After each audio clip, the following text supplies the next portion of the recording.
ನಿನ್ನೆ ವಾಯುಪಡೆಯ ಅಧಿಕಾರಿ ಸ್ಕ್ವಾಡ್ರನ್ ಲೀಡರ್ ಶೀಲಾದಿತ್ಯ ಬೋಸ್ ಅವರು ಏರ್ಪೋರ್ಟಿಗೆ ಅವರ ಪತ್ನಿ ಜೊತೆ ತೆರಳುತ್ತಾ ಇರಬೇಕಾದ್ರೆ ಬೈಕಿಗೆ ಟಚ್ ಆಗಿದೆ. ಕೂಡಲೇ ಬೈಕ್ ಸವಾರ ಮತ್ತು ಶೀಲಾದಿತ್ಯ ಬೋಸ್ ಅವರ ನಡುವೆ ವಾಗ್ವಾದ, ಇಬ್ಬರ ಮಧ್ಯದಲ್ಲಿ ಜಗಳ ಆಗಿದೆ. ಆ ತಾರಕಕ್ಕೇರಿ ಹೊಡೆದಾಟನೂ ಕೂಡ ನಡೆದಿದೆ. ಇದಾದ ನಂತರ ಶೀಲಾದಿತ್ಯ ಬೋಸ್ ಅವರು ಒಂದು ವಿಡಿಯೋ ಮಾಡಿ, ಸೆಲ್ಫಿ ವಿಡಿಯೋ ಮಾಡಿ, ನನಗೆ ಹೊಡೆದಿದ್ದಾರೆ, ರಕ್ತ ಬರ್ತಾ ಇದೆ, ನಾನು ಕನ್ನಡ ಮಾತಾಡಲಿಲ್ಲ ಅನ್ನೋ ಕಾರಣಕ್ಕೋಸ್ಕರ ನನ್ನ ಮೇಲೆ ಹಲ್ಲೆ ನಡೆದಿದೆ ಅಂತ ಹೇಳಿ ಇಡೀ ಚಿತ್ರಣಕ್ಕೆ ಹೊಸ ಬಣ್ಣವನ್ನು ಕಟ್ಟುವಂಥ ಪ್ರಯತ್ನವನ್ನು ಮಾಡಿದ್ದಾರೆ. ಇದ್ರ ಬಗ್ಗೆ ಸತ್ಯಾಸತ್ಯತೆಯನ್ನು ತಿಳಿದುಕೊಳ್ಳದಲೆ ಇಂಗ್ಲೀಷ್ ಮೀಡಿಯಾದವರು, ಅದರಲ್ಲೂ ನ್ಯಾಷನಲ್ ಮೀಡಿಯಾದವರು, ಕನ್ನಡ ಮಾತಾಡಲಿಲ್ಲ ಅಂತ ಹೊಡೆದಿದ್ದಾರೆ, ಒಬ್ಬ ಏರ್ಫೋರ್ಸ್ ಅಧಿಕಾರಿಗೆ ಹೊಡೆದಿದ್ದಾರೆ ಅಂತ ಹೇಳಿ ಬೆಳಗ್ಗೆಯಿಂದ ಸಂಜೆವರೆಗೂ ಕೂಡ ಬೊಂಬಡಿ ಬಜಾಯಿಸಿದ್ದಾರೆ. ಏನು ಕರ್ನಾಟಕದಲ್ಲಿ ಇಂಥ ಪರಿಸ್ಥಿತಿ ಸೃಷ್ಟಿಯಾಗಿದೆ, ನಾನ್ ಕನ್ನಡಿಗಸ್ ಮೇಲೆ ಹಲ್ಲೆ ಆಗ್ತಾ ಇದೆ, ಈ ರೀತಿ ಭಾಳ ಧರ್ಮಬೋಧೆಯ ಮಾತುಗಳು, ಆಕ್ರೋಶ ಎಲ್ಲ ವ್ಯಕ್ತವಾಗಿದೆ. ಆದರೆ ತದನಂತರ CCTV ಫುಟೇಜನ್ನು ತೆಗೆದು ನೋಡಿದಾಗ ಶೀಲಾದಿತ್ಯ ಬೋಸ್ ಅವರೇ ಬೈಕ್ ಸವಾರನ ಮೇಲೆ ಹಲ್ಲೆ ಮಾಡಿರುವಂಥದ್ದು, ಆತನಿಗೆ ತಾರಾಮಾರ ಹೊಡೆದಿರುವಂಥದ್ದು ಅದರಲ್ಲಿ ಪತ್ತೆ ಆಗಿದೆ. ಇವತ್ತು ಕರ್ನಾಟಕದಲ್ಲಿ, ಅದರಲ್ಲಿ ವಿಶೇಷವಾಗಿ ಬೆಂಗಳೂರಿನಲ್ಲಿ ಎಂತಹ ಪರಿಸ್ಥಿತಿ ಸೃಷ್ಟಿಯಾಗಿದೆ ಅಂತಂದರೆ, ಯಾವುದೇ ರೋಡ್ ರೇಜ್ ಇರ್ಬೋದು, ಕಾರು ಬೈಕು ಟಚ್ ಆಗುವಂಥದ್ದಿರ್ಬೋದು, ಅಥವಾ ಆಟೋದವ್ರ ಜೊತೆ ಜಗಳ ಆಗುವಂಥದ್ದಿರ್ಬೋದು. ಅವರು ಓಲಾನೋ ಉಬರ್ನಲ್ಲಿ ಆಟೋ ಬುಕ್ ಮಾಡಿರ್ತದೆ, ಅವ್ರು ಬರೋದು ಲೇಟ್ ಆಗುತ್ತೆ, ಎಲ್ಲ ರ್ಯಾಪಿಡೋ ಬುಕ್ ಮಾಡ್ಕೊಂಡು ಸಡನ್ನಾಗಿ ಹೋಗ್ತಾರೆ, ಅಷ್ಟರೊಳಗಡೆ ಅವ್ರು ಬರ್ತಾರೆ. ಈ ಕಸ್ಟಮರ್ಸು ಮತ್ತು ಈ ಸರ್ವಿಸ್ ಪ್ರೊವೈಡರ್ಸ್ ಯಾರಿದ್ದಾರೆ ಅವ್ರ ಮಧ್ಯದಲ್ಲಿ ಜಗಳ ಆಗುತ್ತೆ. ಇದು ಯಾವುದೇ ವಿಚಾರ ಬಂದಾದ ಕೂಡಲೇ ನಾನ್ ಕನ್ನಡಿಗಸ್ ಮೇಲೆ, ಕನ್ನಡೇತರರ ಮೇಲೆ, ಅದರಲ್ಲೂ ವಿಶೇಷವಾಗಿ ನಾರ್ತ್ ಇಂಡಿಯನ್ಸ್ ಮೇಲೆ ದಬ್ಬಾಳಿಕೆ ನಡೀತಾ ಇದೆ. ಅವ್ರಿಗೆ ಕನ್ನಡ ಮಾತಾಡೋಕ್ಕೆ ಬರಲ್ಲ ಅಂತೇಳಿ ಹೇಳಿಬಿಟ್ಟು ಅವ್ರ ಮೇಲೆ ಅವಾಚ್ಯ ಶಬ್ದಗಳಿಂದ ನಿಂದಿಸ್ತಾರೆ, ಹೊಡಿತಾರೆ. ಈ ರೀತಿ ಒಂದು ಕನ್ನಡಿಗರನ್ನು ನಕಾರಾತ್ಮಕವಾಗಿ, ನೆಗೆಟಿವ್ ಆಗಿ ಚಿತ್ರಿಸುವಂತಹ ಪ್ರಕರಣಗಳು ಆಗಿಂದಾಗಿ ನಡೀತಾ ಇದ್ದಾವೆ. ಈ ಶೀಲಾದಿತ್ಯ ಬೋಸ್ ಪ್ರಕರಣ ಕೂಡ ಅದೇ ಥರ ಒಂದಾಗಿದೆ. ಪ್ರತಿ ರೋಡ್ ರೇಜ್ಗೂ ಕೂಡ ನೀವು ಕನ್ನಡ, ನಾನ್ ಕನ್ನಡ ಅಂತ ಹೇಳಿಬಿಟ್ಟು ನೀವು ಈ ರೀತಿ ಹಣಪಟ್ಟಿ ಕಟ್ಟಿದರೆ ಪರಿಸ್ಥಿತಿ ಎಲ್ಲಿಗೆ ಹೋಗ್ಬೋದು? ಆಯಿತು, ಕನ್ನಡಿಗರ ವಿಚಾರಕ್ಕೆ ಬರೋಣ. ಇವತ್ತು ಇಡೀ ರಾಜ್ಯದಲ್ಲಿ ಎಲ್ಲ ಕಡೆನೂ, ಅದು ಮೈಸೂರು ಇರ್ಬೋದು, ಬೆಂಗಳೂರು ಇರ್ಬೋದು, ಅಥವಾ ಹುಬ್ಬಳ್ಳಿ ಧಾರವಾಡ ಇರ್ಬೋದು, ಎಲ್ಲೇ ಆಗಲಿ, ಬೈಕ್ನವರಿಗೆ ಕಾರ್ನವ್ರು ಟಚ್ ಮಾಡಲಿ, ಕಾರ್ನವರಿಗೆ ಬೈಕ್ನವ್ರು ಟಚ್ ಮಾಡಲಿ, ಇಬ್ಬರು ಮಧ್ಯದಲ್ಲಿ ಜಗಳ ಆಗೇ ಆಗುತ್ತೆ. ಅದರಲ್ಲಿ ಕನ್ನಡಿಗ, ನಾನ್ ಕನ್ನಡಿಗನ ಪ್ರಶ್ನೆನೇ ಬರೋಲ್ಲ. ಇದು ಇಬ್ಬರು ಮಧ್ಯದಲ್ಲಿ ನಡೆಯುವಂಥ ಜಗಳ, ಈ ಥರದ್ದು ಸಾವಿರಾರು ಘಟನೆಗಳು ಪ್ರತಿನಿತ್ಯ ನಡೀತವೆ. ಆದರೆ ಬೆಂಗಳೂರಲ್ಲಿ ನಡೆದ ಕೂಡಲೇ ಕನ್ನಡೇತರರ ಮೇಲೆ ಆಕ್ರಮಣ ನಡೀತಾ ಇದೆ ಅಂತೇಳಿ ಹೇಳ್ಬಿಟ್ಟು ಒಂದು ರೀತಿ ಹಣೆಪಟ್ಟಿಯನ್ನು ಕಟ್ಟುವಂತಹ, ಕರ್ನಾಟಕಕ್ಕೆ ಕೆಟ್ಟ ಹೆಸರು ಬರುವಂತೆ ಬಿಂಬಿಸುವಂಥ ಪ್ರಯತ್ನ ವ್ಯವಸ್ಥಿತವಾಗಿ, ಅದರಲ್ಲೂ ಕೂಡ ವಿಶೇಷವಾಗಿ ಸೋಷಿಯಲ್ ಮೀಡಿಯಾ ಮುಖಾಂತರವಾಗಿ, ಇಂಗ್ಲೀಷ್ ಚಾನಲ್ಗಳ ಮುಖಾಂತರವಾಗಿ ನಡೀತಾ ಇದೆ. ಇದನ್ನು ನಾನು ಖಂಡಿಸ್ತೇನೆ. ಕನ್ನಡಿಗರು ಯಾರ ಮೇಲೂ ಕೂಡ ಕನ್ನಡ ಭಾಷೆ ಬರೋಲ್ಲ ಅನ್ನೋ ಕಾರಣಕ್ಕೋಸ್ಕರ ದಬ್ಬಾಳಿಕೆ ಮಾಡಿದಂಥ ಪ್ರಕರಣಗಳಿಲ್ಲ. ಆದರೆ ಕರ್ನಾಟಕದಲ್ಲಿ ಇದ್ದಾದಮೇಲೆ 16 ವರ್ಷ ಇಲ್ಲಿ ನೆಲೆಸಿದ ಮೇಲೆ ಕನ್ನಡವನ್ನು ಮಾತಾಡಬೇಕು ಅಂತ ಹೇಳಿ ನಿರೀಕ್ಷೆ ಮಾಡುವಂಥದ್ದು, ಈ ಸ್ಥಳೀಯ ಲ್ಯಾಂಗ್ವೇಜ್ ಬಗ್ಗೆಯೂ ಕೂಡ ಗೌರವ ಇಟ್ಕೊಳ್ಳಿ ಅಂತ ಹೇಳುವಂಥದ್ದು, ಅಥವಾ ಆ ರೀತಿ ಮನವಿ ಮಾಡ್ಕೊಳ್ಳುವಂಥದ್ದು ಸಹಜ.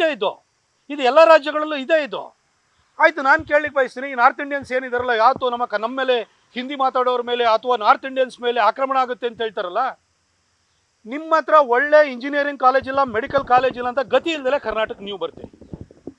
ನಿಮ್ಮ ಹತ್ರ ಒಳ್ಳೆ ಸಾಫ್ಟ್ವೇರ್ ಕಂಪನಿಗಳಿಲ್ಲ, ಒಳ್ಳೊಳ್ಳೆ ಕೆಲಸ ಸಿಗಲ್ಲ ಅಂತ ಗತಿ ಇಲ್ದಲೆ ನೀವು ಕರ್ನಾಟಕದಲ್ಲಿ ಉಳ್ಕೊಂಡಿರೋರು. ನೀವು ಇಲ್ಲಿ 16 ವರ್ಷ ಇಲ್ಲೇ ಬಂದು ಇಲ್ಲೇ ಇಂಜಿನಿಯರಿಂಗ್ ಮಾಡ್ತೀರಿ, ಇಲ್ಲೇ ಮೆಡಿಕಲ್ ಮಾಡ್ತೀರಿ, ಅಥವಾ ಇಲ್ಲೇ ಯಾವುದೋ ಡಿಗ್ರಿಗಳನ್ನ ಮಾಡ್ತೀರಿ, ಕೆಲಸಕ್ಕೋಸ್ಕರನೂ ಇಲ್ಲೇ ಉಳ್ಕೊಳ್ತೀರಿ. ಇಲ್ಲಿ ಉಳ್ಕೊಂಡಾದ ಮೇಲೆ ಇಲ್ಲಿನ ಸ್ಥಳೀಯ ಲ್ಯಾಂಗ್ವೇಜನ್ನು, ನೀವು ಭಾಷೆನ ಕಲಿಯೋದಕ್ಕೆ ಪ್ರಯತ್ನ ಮಾಡಿದ್ರೆ ಏನು ತಪ್ಪಿದೆ? ನೀವೇನು ನೆನ್ನೆ ಮೊನ್ನೆ ಬಂದು 6 ತಿಂಗಳಾಗಿದೆ, 1 ವರ್ಷ ಆಗಿದೆ, ನೀವು ಕನ್ನಡ ಕಲೀಲೇಬೇಕು ಅಂತ ನಾವೇನು ಕೇಳ್ತಾ ಇಲ್ಲ. 16 ವರ್ಷದಿಂದ ಇಲ್ಲೇ ಇದ್ದೀರಲ್ಲ, ಇಲ್ಲೇ ಕಾಲೇಜಲ್ಲಿ ಓದಿದ್ದೀರಲ್ವಾ, ಇಲ್ಲೇ ಕಂಪ್ನಿಯಲ್ಲಿ ಕೆಲಸ ಮಾಡ್ತಿದ್ದೀರಲ್ವಾ, ಇಲ್ಲೇ ಫ್ಲ್ಯಾಟ್ ತೊಗೊಂಡಿದ್ದೀರಲ್ವಾ, ಇಲ್ಲೇ ಮನೆ ತೊಗೊಂಡಿದ್ದೀರಲ್ವಾ, ಇಲ್ಲೇ ವಾಸ ಮಾಡಿದ್ದೀರಲ್ವಾ, ನೀವು ಕನ್ನಡವನ್ನು ಮಾತಾಡಿ ಇಲ್ಲಿ ಸ್ಥಳೀಯ ಭಾಷೆನೂ ಕೂಡ ಕಲ್ತ್ಕೊಳ್ಳಿ ಅಂತ ಹೇಳಿ ನಾವು ನಿರೀಕ್ಷೆ ಇಟ್ಕೊಳ್ಳೋದ್ರಲ್ಲಿ ತಪ್ಪೇನಿಲ್ಲ. ನಮ್ಮ ಕೆಂಪೇಗೌಡರು ಕಟ್ಟಿರೋಂಥ ಬೆಂಗಳೂರು, ನಮ್ಮ ವಿಶ್ವೇಶ್ವರಯ್ಯನವರು ಕುಡಿಯೋ ನೀರು ತೊಗೊಂಡೋಗಿದ್ದಾರೆ, ನಮ್ಮ ಮಿರ್ಜಾ ಇಸ್ಮಾಯಿಲು ಕರೆಂಟ್ ಕೊಟ್ಟಿದ್ದಾರೆ, ಎಲ್ಲ ಕನ್ನಡಿಗರ ಶ್ರಮದಿಂದಾಗಿ ಇವತ್ತು ಬೆಂಗಳೂರು ನಿರ್ಮಾಣವಾಗಿದೆ. ಇಲ್ಲಿ ಬಂದು ನೀವು ನೆಲ ಕಂಡ್ಕೊಳ್ತೀರಿ, ಭಾಷೆ ಮಾತಾಡಿ 16 ವರ್ಷದಿಂದ ಇದ್ದೀರಲ್ಲ ಅಂತ ಹೇಳಿದ ಕೂಡಲೇ ನಮ್ಮ ಕನ್ನಡೇತರರ ಮೇಲೆ ಆಕ್ರಮಣ ಆಗ್ತಿದೆ, ನಾವ್ಯಾಕೆ ಈ ಭಾಷೆ ಕಲಿಬೇಕು, ನಮ್ಮ ಮೇಲೆ ನಾವು ಕನ್ನಡ ಮಾತಾಡಲ್ಲ ಅನ್ನೋ ಕಾರಣಕ್ಕೋಸ್ಕರ ನಮ್ಮ ಮೇಲೆ ಆಕ್ರಮಣ ನಡೀತಾ ಇದೆ. ಈ ಥರ ವರಾತೆ ಯಾಕೆ? ಏನು ನಿಮ್ಮನ್ನು ಇಲ್ಲಿ ಇರಿ ಅಂತೇಳಿ ಹೇಳಿ ನಾವು ಕೈಕಾಲು ಇಟ್ಕೊಂಡಿದ್ದೀವೋ ನಿಮ್ಮನ್ನು? ನೀವು ಬಂದಿರೋರು, ನಿಮ್ಮ ರಾಜ್ಯದಲ್ಲಿ ಇಂಥ ಪರಿಸ್ಥಿತಿ ಇಲ್ಲ, ಒಳ್ಳೆ ಕಂಪನಿ ಇಲ್ಲ, ಒಳ್ಳೆ ಕೆಲಸ ಸಿಗಲ್ಲ, ಒಳ್ಳೆ ಕಾಲೇಜಸ್ ಇಲ್ಲ ಅಂತ ಹೇಳಿ ನೀವು ಗತಿ ಇಲ್ದಲ್ಲ ಇಲ್ಲಿ ಬಂದಿರೋರು. ನಿಮ್ಮನ್ನು ನಾವು ಕೇಳ್ಕೊಂಡಿಲ್ಲ. ಇಷ್ಟಾಗಿಯೂ ಕೂಡ ಯಾವುದೋ ಒಂದು ರೋಡ್ ರೇಜ್ ಬಂತು ಅಂತ ಹೇಳಿ ಕೂಡಲೇ ಕನ್ನಡಿಗರಿಗೆ ಹಣೆಪಟ್ಟಿ ಕಟ್ಟುವಂಥ ಕೆಲಸವನ್ನು ನೀವು ಮಾಡ್ತೀರಿ. ಆಯಿತು, ಇವನು ಯಾರು ಶೀಲಾದಿತ್ಯ ಬೋಸ್ ಒಬ್ಬ ಏರ್ಫೋರ್ಸ್ ಅಧಿಕಾರಿ. ಏರ್ಫೋರ್ಸ್ ಇರ್ಬೋದು, ನೇವಿ ಇರ್ಬೋದು, ಅಥವಾ ಆರ್ಮಿ ಇರ್ಬೋದು. ನಿಮ್ಮನ್ನು ಇನ್ಸ್ಟ್ರಕ್ಷನ್ ಕೊಡುವಂಥ ಲ್ಯಾಂಗ್ವೇಜ್ ಅದು ಎಲ್ಲರಿಗೂ ಹಿಂದಿ. ತಮಿಳ್ನಾಡಿಂದ ಹೋಗಿರ್ಬೋದು, ಕೇರಳದಿಂದ ಹೋಗಿರ್ಬೋದು, ಕರ್ನಾಟಕದಿಂದ ಹೋಗಿರ್ಬೋದು, ಮಹಾರಾಷ್ಟ್ರದಿಂದ ಹೋಗಿರ್ಬೋದು. ನಿಮ್ಮ ಟ್ರೈನಿಂಗ್ ಇರ್ಬೋದು, ನಿಮಗೆ ಕೊಡುವಂತಹ ಏನು ಇನ್ಸ್ಟ್ರಕ್ಷನ್ಸ್ಗಳಿರ್ಬೋದು, ನಿಮಗೆ ಕೊಡುವಂಥ ಕಮಾಂಡ್ಗಳಿರ್ಬೋದು, ಯಾವ ಭಾಷೆನಲ್ಲಿರುತ್ತೆ? ಹಿಂದಿನಲ್ಲಿರುತ್ತೆ. ನಿಮಗೆ ಅಲ್ಲಿ ಹೋಗಿ ನೀವು ಕಲಿತೀರಿ. ಅದೇ ರೀತಿ ಇಲ್ಲಿ ಬಂದಾದ್ಮೇಲೆ ನೀವೊಂದು IAS ಆಫೀಸರ್ ತೊಗೊಳ್ಳಿ. ಅವನು ಕರ್ನಾಟಕ ಕೇಡರ್ ಆಫೀಸರ್ ಆಗಿರ್ಬೋದು, ತಮಿಳ್ನಾಡು ಕೇಡರ್ ಆಗಿರ್ಬೋದು, ಅಥವಾ ಯಾವ ಒರಿಸ್ಸಾದ ಕೇಡರ್ ಆಫೀಸರ್ ಆಗಿರ್ಬೋದು. 1 ವರ್ಷದೊಳಗಡೆ ಸ್ಥಳೀಯ ಭಾಷೆನ ಕಲಿಬೇಕು ಅಂತೇಳಿ ಕಡ್ಡಾಯವಾಗಿ UPSC ನಿಯಮ ಇಲ್ವಾ? ಅದೇ ರೀತಿಯಲ್ಲಿ ನೀವು ಒಂದು ಬ್ಯಾಂಕ್ ಅಧಿಕಾರಿಯಾಗಿ ಬರ್ತೀನಿ ನೀವು. ಆಯಿತು, ಅದು ಬ್ಯಾಂಕ್ ಸರ್ವಿಸಿಗೆ ನೀವು ಸೇರ್ಕೊಳ್ತೀರಿ. IBPS ಎಕ್ಸಾಮ್ ಪಾಸ್ ಮಾಡ್ಕೊಂಬರ್ತೀರಿ. 1 ವರ್ಷದೊಳಗಡೆ ಸ್ಥಳೀಯ ಭಾಷೆನ ಕಲಿಬೇಕು ಅನ್ನೋ ಕಡ್ಡಾಯ ನಿಯಮ ಇದೆಯಲ್ವ ನಿಮಗೆ? ಇದ್ದೇ ಇದೆ ಅಲ್ಲಿ. ಹೀಗೆ IAS ಅಧಿಕಾರಿಗಳು, IPS ಅಧಿಕಾರಿಗಳು, ಹಾಗೆ ಬ್ಯಾಂಕಿಂಗ್ ಅಧಿಕಾರಿಗಳು, ಪ್ರತಿಯೊಬ್ಬರಿಗೂ ನಿಯಮ ಇದೆ. ನೀವು ಅದೇ ಥರ 16 ವರ್ಷದಿಂದ ಇಲ್ಲಿದ್ದೀರಿ. ಇದ್ದಾದ ಮೇಲೆ ಕನ್ನಡ ಭಾಷೆನ ನೀವು ಕಲೀರಿ. ಕನಿಷ್ಠ ನಿಮಗೇನು ಓದೋದು ಬರೆಯೋದು ಎಲ್ಲದನ್ನು ಕೂಡ ಕಲೀರಿ ಅಂತ ನಾವು ಹೇಳಲ್ಲ. ಯಾರು ಸಿಕ್ಕಿದಾಗ ಮಿನಿಮಮ್ ಕಮ್ಯುನಿಕೇಷನ್ನು, ಒಂದು ಸಣ್ಣ ಸಂವಹನ ಮಾಡುವಂತಹ ಕನ್ನಡವನ್ನು ನೀವು ಕಲೀಲಿಲ್ಲ ಅಂದರೆ ಯಾಕೆ? ಈ ಕನ್ನಡದ ನೆಲದ ಇದೇ ನೀರು ಕುಡಿತೀರಿ, ಇಲ್ಲಿ ಇರುವಂಥ ಕಂಪ್ನಿಗಳಲ್ಲಿ ಕೆಲಸ ತೊಗೊಂಡಿದ್ದೀರಿ, ಇಲ್ಲೇ ಸೈಟ್ ತೊಗೊಳ್ತೀರಿ, ಇಲ್ಲೇ ಮನೆ ಕಟ್ಟಿಸ್ತೀರಿ, ಇಲ್ಲೇ ಫ್ಲ್ಯಾಟ್ ತೊಗೊಳ್ತೀರಿ. ಆದರೆ ಇಲ್ಲಿ ಭಾಷೆ ಮಾತ್ರ ಬೇಡ. ನಿಮ್ಮ ಭಾಷೆ ಬೇಡ ಅಂದರೆ ನಿಮ್ಮೂರಲ್ಲಿರಪ್ಪ. ನಮ್ಮೂರಿಗೆ ಬಂದು ನಮ್ಮ ಭಾಷಿಕರು, ನಮ್ಮ ಕನ್ನಡಿಗರು ಕಟ್ಟಿರುವಂತಹ ಇಲ್ಲಿನ ಒಂದು ವ್ಯವಸ್ಥೆಯ ಲಾಭ ಪಡ್ಕೊಂಡು ಈ ಭಾಷೆ ಬಗ್ಗೆ ತಾತ್ಸಾರ ಇಟ್ಕೊಳ್ಳುವಂಥದ್ದು, ಅಥವಾ ನಿಮ್ಮ ಮಧ್ಯದಲ್ಲಿ ಯಾರೋ ಆಟೋದವ್ರ ಜೊತೆ ಜಗಳ ಆಯಿತು, ಇನ್ಯಾರಾದ್ರೂ ಬೈಕ್ನವರಿಗೆ ಬುದ್ಧಿ ಜಗಳ ಆದ ಕೂಡಲೇ ಇಡೀ ಕನ್ನಡಿಗರಿಗೆ ಕೆಟ್ಟ ಹೆಸರು ತರುವಂತಹ, ಕನ್ನಡಿಗರನ್ನ ಕೆಟ್ಟದಾಗಿ ಚಿತ್ರಿಸುವಂತಹ ಪ್ರಯತ್ನವನ್ನು ಮಾಡ್ತೀರಿ. ನಾನು ನಾರ್ತ್ ಇಂಡಿಯನ್ಸ್ಗೆ ಹೇಳಲಿಕ್ಕೆ ಬಯಸ್ತೇನೆ, ನೀವು ಈ ರೀತಿ ಒಂದು ಪ್ರಯತ್ನಗಳನ್ನ ನೀವು ಬಿಡಬೇಕು. ನೀವು ಇಲ್ಲಿದ್ದೀರಿ ಅಂತಂದಮೇಲೆ ಕನಿಷ್ಠ ಈ ಭಾಷೆಯ ಬಗ್ಗೆ ಗೌರವ ಪ್ರೀತಿನ ಇಟ್ಕೊಳ್ಳೋವಂಥದ್ದನ್ನು ನೀವು ಕಲಿಬೇಕು. ನಾವು ಕೂಡ ಎಲ್ಲ ಭಾಷೆನೂ ಕೂಡ ಗೌರವಿಸ್ತೀವಿ. ವಿಶೇಷವಾಗಿ ಕನ್ನಡಿಗರು ಭಾಷೆ ಆಧಾರದ ಮೇಲೆ ಯಾರಿಗೂ ತಾರತಮ್ಯ ಮಾಡಿಲ್ಲ. ಇದೇ ಬೆಂಗಳೂರಿನಲ್ಲಿ ಇವತ್ತು ಲಕ್ಷಾಂತರ ಜನ ಮಲಯಾಳಿಗಳಿದ್ದಾರೆ, ಲಕ್ಷಾಂತರ ಜನ ತಮಿಳಿದ್ದಾರೆ, ಅದೇ ರೀತಿ ತೆಲುಗವರಿದ್ದಾರೆ. ನಾವು ಯಾರ ಮೇಲೂ ಕೂಡ ನಾವೇನು ದೌರ್ಜನ್ಯ ಮಾಡೋಕ್ಕೆ ಹೋಗಿಲ್ಲ. ಆ ತೆಲುಗವ್ರು ಇರ್ಬೋದು, ತಮಿಳವ್ರು ಇರ್ಬೋದು, ಅಥವಾ ಮಲಯಾಳಿಗಳಿರ್ಬೋದು, ಇಲ್ಲಿ ಬಂದು ಇಲ್ಲಿ ಕೆಲಸ ಹುಡ್ಕೊಂಡು ಇಲ್ಲಿದ್ದೀರಿ ಅಂತಂದಮೇಲೆ ನೀವು ಇಲ್ಲಿಯವರಾಗಿ ಬದುಕಿ ಅಂತ ಹೇಳಿ ನಾವು ನಿರೀಕ್ಷೆ ಮಾಡ್ತೀವಿ. ಅದನ್ನು ಕೂಡ ನಾರ್ತ್ ಇಂಡಿಯನ್ಸಿಂದಲೂ ಕೂಡ ಸೇಮ್ ಅದನ್ನೇ ನಾವು ನಿರೀಕ್ಷೆ ಮಾಡುವಂಥದ್ದು. ಆ ಶೀಲಾದಿತ್ಯ ಬೋಸ್ ಸ್ಕ್ವಾಡ್ರನ್ ಲೀಡರ್ ಇದ್ದಾರಲ್ಲ, ಅವ್ರ ಮೇಲೆ ಪೊಲೀಸ್ ಇಲಾಖೆನೇ ಕೇಸನ್ನು ದಾಖಲಿಸುವಂಥದ್ದು ಮಾತ್ರ ಅಲ್ಲ, ಆತನನ್ನು ಕೋಲ್ಕತ್ತಾಕ್ಕೆ ಹೋಗಿರ್ಬೋದು ಅರೆಸ್ಟ್ ಮಾಡಿ ತರಬೇಕು. ಆತ ಕನ್ನಡಿಗರ ಕ್ಷಮೆ ಕೇಳಬೇಕು. ಈ ರೀತಿ ನಾಟಕ ಮಾಡೋದಕ್ಕೆ ಇಲ್ಲಿ ಬರುವಂಥದ್ದಲ್ಲ. ಹಾಗೆಯೇ ನಾನು ಏರ್ ಚೀಫ್ ಮಾರ್ಷಲ್ ಅವರನ್ನು ಕೂಡ ನಾನು ಅವ್ರಿಗೆ ಮನವಿನ ಮಾಡ್ಕೊಳ್ತೀನಿ. ನಿಮ್ಮ ಇಲಾಖೆಯ ಒಬ್ಬ ಅಧಿಕಾರಿ, ಒಬ್ಬ ಏರ್ಫೋರ್ಸಿಗೆ ಸೇರಿದಂಥ ಅಧಿಕಾರಿ ಈ ರೀತಿ ಸುಳ್ಳು ಹೇಳುವಂಥ ಕೆಲಸ ಮಾಡ್ತಾನೆ.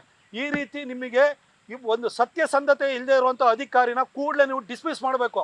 ಇಂಥವ್ರಿಗೆ ಒಂದು ಆಬ್ಸಲ್ಯೂಟ್ ಕಮಿಟ್ಮೆಂಟು, ಪೇಟ್ರಿಯಾಟಿಸಮ್ಮು ಒಬ್ಬ ಅಧಿಕಾರಿಗೆ ಇರಬೇಕಾಗುತ್ತೆ. ಅಂಥವ್ರು ಮಾತ್ರ ಆರ್ಮಿಯಲ್ಲೋ, ಏರ್ಫೋರ್ಸ್ನಲ್ಲೋ, ನೇವಿನಲ್ಲಿ ಇರಬೇಕು. ಇಂಥ ಸುಳ್ಳು ಹೇಳುವಂಥ ವ್ಯಕ್ತಿನ ದೇಶದೊಳಗಡೆ ಒಡಕನ್ನು ತರುವಂತಹ ಭಾಷೆ ಆಧಾರದ ಮೇಲೆ ತಾರತಮ್ಯ ಮಾಡ್ತಿದ್ರಂಥ ಸುಳ್ಳು ಹೇಳುವಂಥ ಅಧಿಕಾರಿನ ನೀವು ಇಟ್ಕೊಳ್ಬಾರ್ದು. ಕೂಡಲೇ ಅದನ್ನು ಡಿಸ್ಮಿಸ್ ಮಾಡಬೇಕು ಅಂತೇಳಿ ನಾನು ಏರ್ ಚೀಫ್ ಮಾರ್ಷಲ್ ಅವರನ್ನು ಕೇಳ್ಕೊಳ್ತೀನಿ. ಹಾಗೆ ನಮ್ಮೆಲ್ಲ ಆರ್ಮ್ಡ್ ಫೋರ್ಸಸ್ ಸುಪ್ರೀಂ ಕಮಾಂಡರು ರಾಷ್ಟ್ರಪತಿ ಆಗಿರ್ತಾರೆ. ರಾಷ್ಟ್ರಪತಿಯವರಿಗೂ ಕೂಡ ಈ ರೀತಿ ಸ್ಥಳೀಯರ ಜೊತೆ ಜಗಳ ತೆಗೆಯುವಂಥದ್ದು, ಫೇಸ್ಬುಕ್ಕು ವಿಡಿಯೋ ಮಾಡುವಂಥದ್ದು, ಆತನಿಗೆ ಒಂದು ವೇಳೆ ದೌರ್ಜನ್ಯ ಆಗಿತ್ತು ಅಂದರೆ ನೇರವಾಗಿ ಬಂದು ಸ್ಟೇಷನಲ್ಲಿ ಕಂಪ್ಲೇಂಟ್ ಕೊಡ್ಬೋದಿತ್ತು. ಇವತ್ತು ನಿಮಗೆ ಕಾರ್ನಲ್ಲಿ ಬಂಪರ್ ಟು ಬಂಪರ್ ನಿಮಗೆ ಇನ್ಶೂರೆನ್ಸ್ ಇರುತ್ತೆ. ಸಣ್ಣ ಪುಟ್ಟ ಟಚ್ ಆಗುತ್ತೆ. ಕಾರಿಗೆ ಟಚ್ ಆದರೆ ಏನು ಬೈಕ್ನವರಿಗೆ ಜೀವನ ಹೋಗುತ್ತೆ, ಕಾರ್ನವ್ರಿಗೆ ಏನೂ ಆಗಿರಲ್ಲ. ಇನ್ಶೂರೆನ್ಸ್ ಕ್ಲೈಮ್ ಮಾಡಿ. ಯಾಕೆ ಇಳಿದ್ಬಿಟ್ಟು ಹೊಡಿತೀರಿ ನೀವು? ಅದು ಬರೀ ಶೀಲಾದಿತ್ಯ ಬೋಸ್ಗೆ ಸಂಬಂಧಪಟ್ಟಿದ್ದಲ್ಲ, ಪ್ರತಿಯೊಬ್ಬರಿಗೂ ಕೂಡ ನಾನು ಇದೇ ಕಿವಿ ಮಾತನ್ನು ಹೇಳಲಿಕ್ಕೆ ಬಯಸ್ತೀನಿ. ನಿಮ್ಮ ಕಾರಿಗೆ ಟಚ್ ಆಯಿತಾ, ಬೈಕ್ನೊಂದೇ ತಪ್ಪಿತ್ತಾ, ಆಯಿತು, ಅಚಾತುರ್ಯದಲ್ಲಿ ಆಗೋಗುತ್ತೆ. ಬೈಕ್ನವನೇನು ಬೇಕು ಅಂತ ಬಂದು ಹೊಡೆದಿರಲ್ಲ. ಆದರೆ ನೀವು ನಿಮ್ಗೆ ಇನ್ಶೂರೆನ್ಸ್ ಕ್ಲೈಮ್ ಮಾಡ್ಕೊಳ್ಳಿ. ಸಣ್ಣ ಪುಟ್ಟದ ಆಯಿತು, ಆತನಿಗೇನೋ ಒಂದು ವಾಗ್ದಂಡನೆ ಮಾಡಬೇಕಾ ಮಾಡಿ, ಪರವಾಗಿಲ್ಲ. ಆದರೆ ಹೋಗುವಂಥದ್ದು, ಇಳಿಯುವಂಥದ್ದು, ಹೊಡೆಯುವಂಥದ್ದು, ನಿಮ್ಮ ಕಾರ್ ಟಚ್ ಆದರೆ ಬೈಕ್ನ ಒಂದು ಪ್ರಾಣನೇ ಹೋಗಿರುತ್ತೆ. ಅದನ್ನು ಯೋಚನೆ ಮಾಡಿ. ನಿಮ್ಮ ಕಾರ್ನವರಿಗೆ ಏನೂ ಆಗಿರಲ್ಲ. ಇದು ಬಿಟ್ಟು ಇದಕ್ಕೆ ಬೇರೆ ಬೇರೆ ಚಿತ್ರಣನ ಕೊಡುವಂತಹ, ಕನ್ನಡಿಗರ ಹಣೆಪಟ್ಟೆ ಕಟ್ಟುವಂತಹ ಪ್ರಯತ್ನವನ್ನು ನಾವು ಸಹಿಸಬಾರ್ದು. ಬೆಂಗಳೂರು ಪೊಲೀಸ್ ಕಮಿಷನರಿಗೂ ಕೂಡ ನಾನು ಮನವಿ ಮಾಡ್ಕೊಳ್ತೀನಿ, DG ಅವ್ರಿಗೂ ಮನವಿ ಮಾಡ್ಕೊಳ್ತೀನಿ. ಈ ಶೀಲಾದಿತ್ಯ ಬೋಸು ಆತ ಎಲ್ಲೇ ಇರ್ಬೋದು, ತಕ್ಷಣಕ್ಕೆ ಅರೆಸ್ಟ್ ಮಾಡಿ ನೀವು ತಗೊಂಬಂದು ಆತ ಕನ್ನಡಿಗರ ಕ್ಷಮೆ ಕೇಳೋ ರೀತಿಯಲ್ಲಿ ನೀವು ಮಾಡಬೇಕು. ಇಂಡಿಯನ್ಸು ಚೆನ್ನೈನಲ್ಲಿ ಯಾಕ್ರಿ ಬಾಲ ಬಿಚ್ಚಲ್ಲ? ಅದು ಕೇರಳಕ್ಕೆ ಯಾಕೆ ಹೋಗಲ್ಲ? ಅಲ್ಲಿ ಕೆಲಸನೇ ಇಲ್ಲ. ಇವತ್ತು ತಮಿಳ್ನಾಡಲ್ಲೂ ಕೂಡ ಆ್ಯಪರಲ್ ಇಂಡಸ್ಟ್ರಿ ಇರ್ಬೋದು, ಅದೇ ರೀತಿ ಮ್ಯಾನುಫ್ಯಾಕ್ಚರಿಂಗ್ ಇಂಡಸ್ಟ್ರಿ ಇರ್ಬೋದು, ಅಥವಾ ಅಲ್ಲೂ ಸಾಫ್ಟ್ವೇರ್ ತಕ್ಕಮಟ್ಟಿಗಿದೆ. ಹಾಗೆ ಅಲ್ಲಿ ನಿಮಗೆ ಇಂಜಿನಿಯರಿಂಗ್ ಡಿಪಾರ್ಟ್ಮೆಂಟ್ಗಳು ಭಾಳ ಚೆನ್ನಾಗಿದೆ. ಕೊಯಮತ್ತೂರಿನಲ್ಲೆಲ್ಲ ನಿಮಗೆ ತುಂಬ ಚೆನ್ನಾಗಿದೆ. ಅಲ್ಲೂ ಕೂಡ ಕೆಲಸವನ್ನು ಮಾಡ್ತಿದ್ದಾರೆ, ಅಲ್ಲೂ ಬಿಸ್ನೆಸ್ ಮಾಡ್ತಿದ್ದಾರೆ. ಅಲ್ಲಿ ಯಾಕೆ ಈ ಥರ ನೀವು ಬಲ ಬಿಚ್ಚಲ್ಲ? ಬರೀ ಬೆಂಗಳೂರಿನಲ್ಲಿ ಅದರಲ್ಲೂ ಕೂಡ ಇಂಗ್ಲೀಷ್ ಮೀಡಿಯಾದವರು, Delhi based, Mumbai based English ಮೀಡಿಯಾದವರು ಕೂಡಲೇ ಇದನ್ನು ಪಿಕ್ ಮಾಡಿಬಿಟ್ಟು ಏನೋ ಅವ್ರ ಮೇಲೆ ದೌರ್ಜನ್ಯ ಆಗ್ತಿದೆ ಅಂತಲೇ ಹೇಳಿ ನೀವು ಯಾವಾಗಲೂ ಕೂಡ ಒಂಥರ ನಮ್ಮ ಕನ್ನಡಿಗರ ಮೇಲೆ ಗೂಬೆ ಕೂರಿಸುವಂಥ ಪ್ರಯತ್ನವನ್ನು ನೀವು ಮಾಡ್ತೀರಿ. ಫಸ್ಟ್ ಕ್ರಾಸ್ ಚೆಕ್ ಮಾಡ್ಕೊಳ್ಳಿ. ಮೋರ್ ಅವರು ನಿಮ್ಮನ್ನು ಯಾರನ್ನು ಕೂಡ ನಾರ್ತ್ ಇಂಡಿಯನ್ಸ್ ಆಗಲಿ, ತಮಿಳರನ್ನಾಗಲಿ, ತೆಲುಗುವ್ರನ್ನಾಗಲಿ ಅಥವಾ ಮಲಯಾಳಿಗಳನ್ನಾಗಲಿ ನಮ್ಮ ಕರ್ನಾಟಕಕ್ಕೆ ಬನ್ನಿ, ನೀವಿಲ್ಲದೆ ಇದ್ರೆ ನಮಗೇನು ಗತಿ ಇಲ್ಲ ಅಂತ ಹೇಳಲಿಕ್ಕೆ ಬಂದಿಲ್ಲ. ನೀವು ನಿಮ್ಮ ರಾಜ್ಯಗಳಲ್ಲಿ ಗತಿ ಇಲ್ದಲೆ ನಮ್ಮ ರಾಜ್ಯಕ್ಕೆ ಬಂದಿರೋರು. ನೀವು ಇಲ್ಲಿ ನೆಲೆ ಕಂಡ್ಕೊಳ್ಳೋಕ್ಕೆ ನೀವು ಬಂದಿರೋರು. ನಿಮ್ಮನ್ನೇನು ಕೈಕಾಲು ಹಿಡ್ಕೊಂಡು ನಾವು ಬಂದಿರಲ್ಲ.